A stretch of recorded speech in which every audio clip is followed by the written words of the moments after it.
Hello folks, this is Sula again, and you're watching a commentary video on League of Legends. This one is featuring Karthus. You can see I'm on a team with Young Diva, who's playing Twisted Fate, with Varus Nox, who's playing Taric, with Mookie, who's playing Pantheon, and with Speaker, who's playing as Shen. Now notice one thing about all the champs that we have. Varus has brought Teleport, and also Speaker has brought Teleport as well.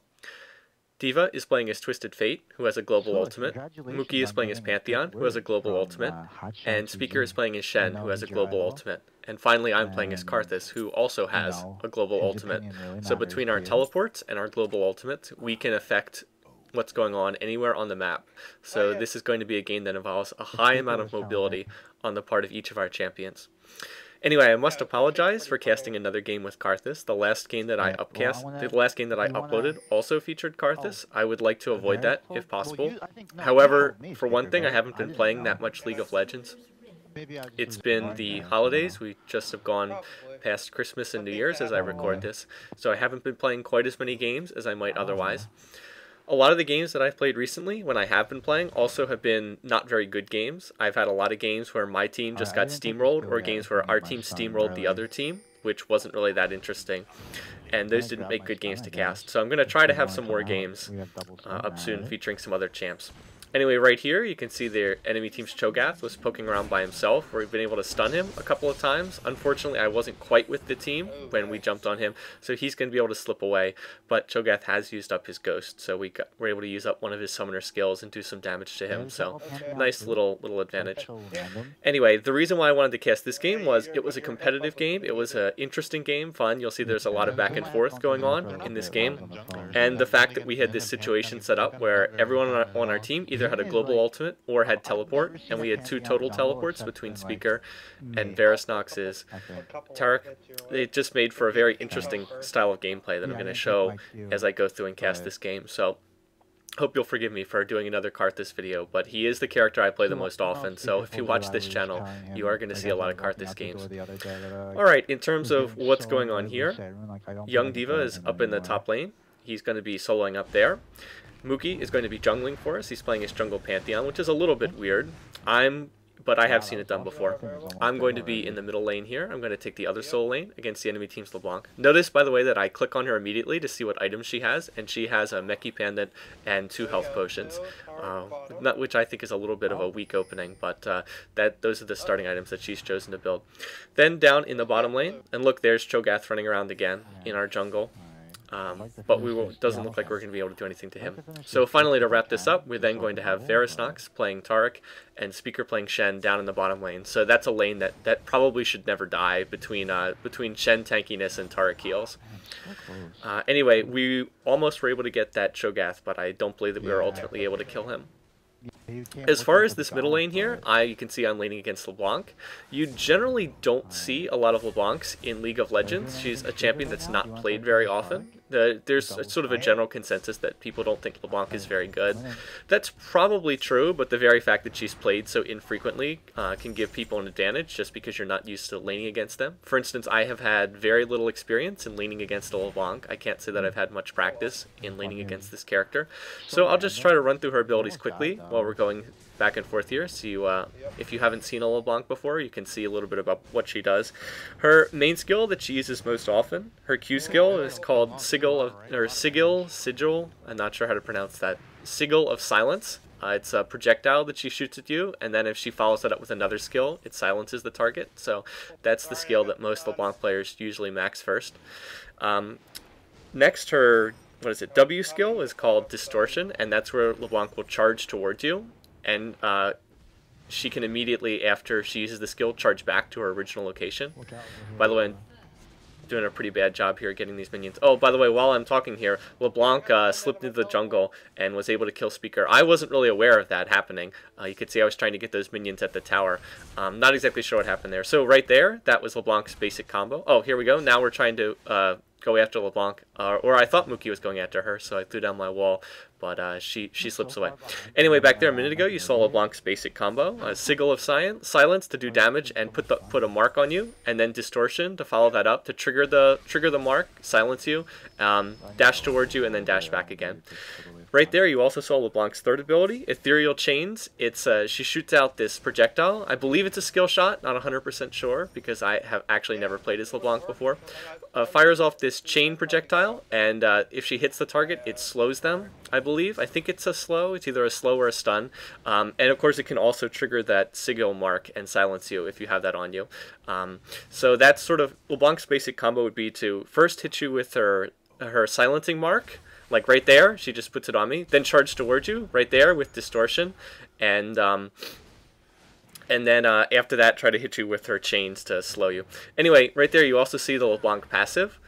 Whenever LeBlanc takes, I think when she gets below 40% of her max life, she becomes stealth for a really brief amount of time. It's like half a second, and then afterwards, she will split off and create a clone.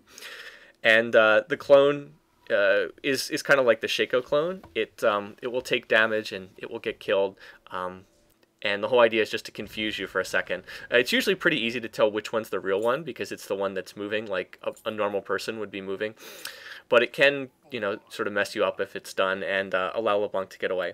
Anyway, that looked like a good opportunity to go back to lane, back to the base and buy because my minions had pushed up against the enemy side's turret. So I went ahead and did that. You could see I picked up boots. Always like to buy boots on the first purchase back. I would have preferred to get something other than a sapphire crystal, but that's what I had the gold for, so I went ahead and picked it up. In all honesty, I think maybe I should have picked up Negatron Cloak towards Mercury Treads. Now anyway, while this is going on, their Pantheon, who's their jungler, is running up here after Mookie. So Mookie's going to stun him, and then D.Va's going to come in and use a gold card to stun. Now we've got their Pantheon on the run, so between myself and D.Va, we're going to pick him off, and we're going to be able to kill him. So we're able to get our first kill after the other team got first blood. Now look, here comes LeBlanc. She's going to follow me. She's followed me up here from the middle lane, and she sees that Mookie's really low, so now she's going to dive Mookie. She's going to go towards him, but Mookie uses the brush perfectly, and I'm able to kill her with my lay waste. So boys and girls, that's why you don't want to tower dive. And the fight's not over yet. Over here, the Ezreal that D.Va's laning against has come over here and is fighting, is making use of the brush. I'm not able to get there in time. I'm a little too slow in coming over to help out. D.Va's red buff actually kills Ezreal and finishes him off. So we pick up 3 kills there to only 1 death. So that turned into a really good fight. Anyway, the whole thing with Pantheon, that wasn't a bad move, I think, by their Pantheon player. He had red buff, and he had Mookie really low. So to chase and pursue Mookie, I think that was fine. Their Ezreal, too, coming over to join in that fight, I think that was fine. In fact, if their Ezreal had gotten over there sooner, then that would have been key. Really, the one bad play there, I think, was the enemy team's LeBlanc coming and not so much running over to join the fight, but just the fact that she did this, like, totally insane, egregious tower dive to try to kill Mookie.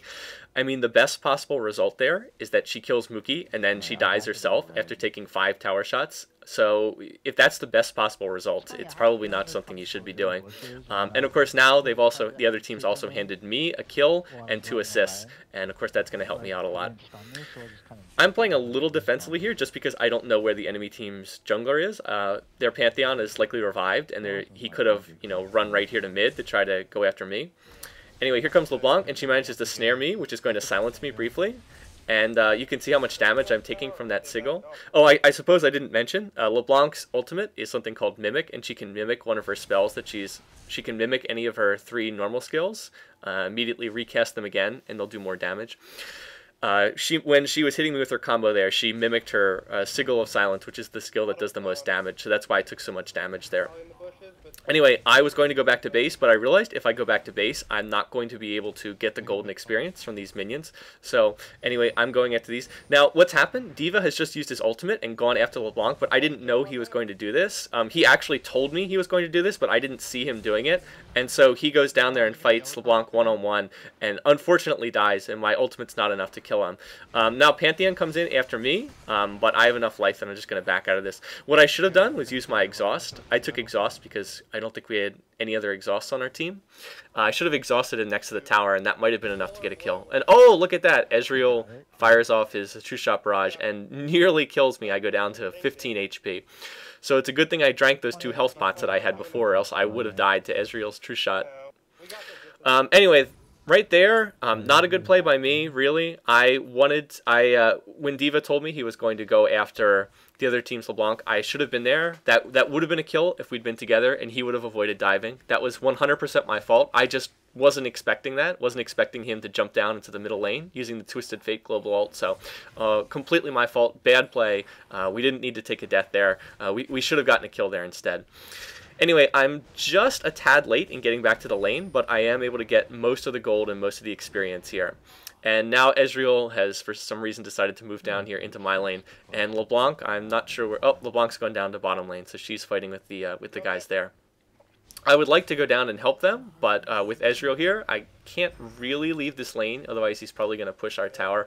And it just seems that I can do more good here by staying here and farming, as opposed to going down there and trying to engage in that battle.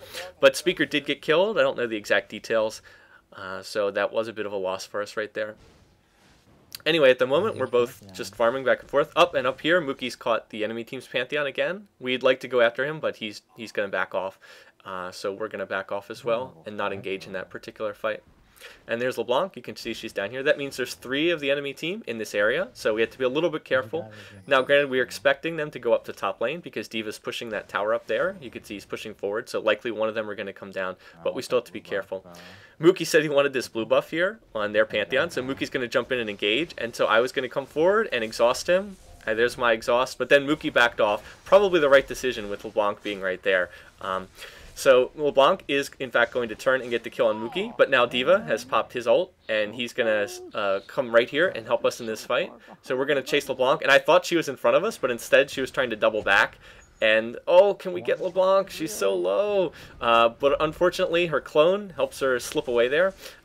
And there she's going to toss her chains on me. You can see I'm getting really low, so now I have to try to back out of here. Varus is coming into the fight, but he's almost out of mana. I'm limited in what I can do here. Again, almost out of life, almost out of mana. We're going to continue focusing Taric, and, oh, he's just going to get away. But remember, I am Karthus. I do have my global ult, so I'm going to pop that off. I would have used it for LeBlanc, but I was in the middle of a fight. It wasn't safe to use it for LeBlanc. So anyway, now I'm going to be able to pop that off. We kill Taric, and then Mookie's going to jump into the fight using his global ult, and that's going to kill Cho'Gath. Gentleman Cho'Gath, I suppose I should say, because that player has the very nice legendary Cho'Gath skin. Anyway, and now here's LeBlanc. We're going to come after her. I threw it on my wall, and it looked like she ran right through the wall without being slowed, so I'm not exactly sure what was going on there. Something funny with her dash animation on distortion, I guess. Anyway, though, we won that fight, I think. A lot of deaths going back and forth. I think we won that, but in any case, we at least have position here, so we're going to use that to take the first dragon and secure that advantage for our team. So grab the global gold. But now look, LeBlanc's back again, and there's Ezreal. So we were like, oh, are we going to fight again? But D.Va's so low, I have no mana. We decide that it's best just to back out of this fight and not engage. So we're gonna back off of that. But that was a long-running, very interesting sequence there. My biggest mistake there, I think, was not using my health pot. You can see I took a lot of damage. Should have burned that health pot. There's the stats. We're doing pretty well, even in kills, about even in farming. We've gotten the first dragon, so that's a bit of an edge. But otherwise pretty even so far, I think. And the global ults certainly make this for an interesting game between all of our people who can jump around the map. In terms of itemizing, let me just say a minute about that. I was getting beat up pretty badly there by LeBlanc. I think that's actually not a great matchup for Karthus because of LeBlanc's distortion. She can charge forward quickly, and those are always the champs that Karthus has the most trouble with. I think I've mentioned before that Akali, Aurelia, champs like that, anyone who can close distance quickly tends to give Karthus problems. So in terms of itemizing, I went Catalyst first just because I was taking damage, and you saw me buying a lot of health pots. And that's what I will do if I am taking a lot of damage in the lane. So that's why I bought those items first. Anyway, now there's a fight breaking out in bottom lane, and I want to go over and assist in that. But I still wanted to take the time to push forward that minion wave at the tower. just so I would grab all that golden experience, and then therefore no one on their team would grab golden experience as our minions die at the tower. So I think it was worthwhile to spend the extra, maybe 10 seconds to do that before coming over here. And as you can see, our tower was ultimately pretty safe, in part because, once again, we had the global ultimates, and D.Va was able to jump down here from top lane. So once again, Twisted Fate ultimate really helps us out here. Okay, anyway, you can see this game's still even, so we're going to pick this up next time in part 2. So stay tuned. No damage.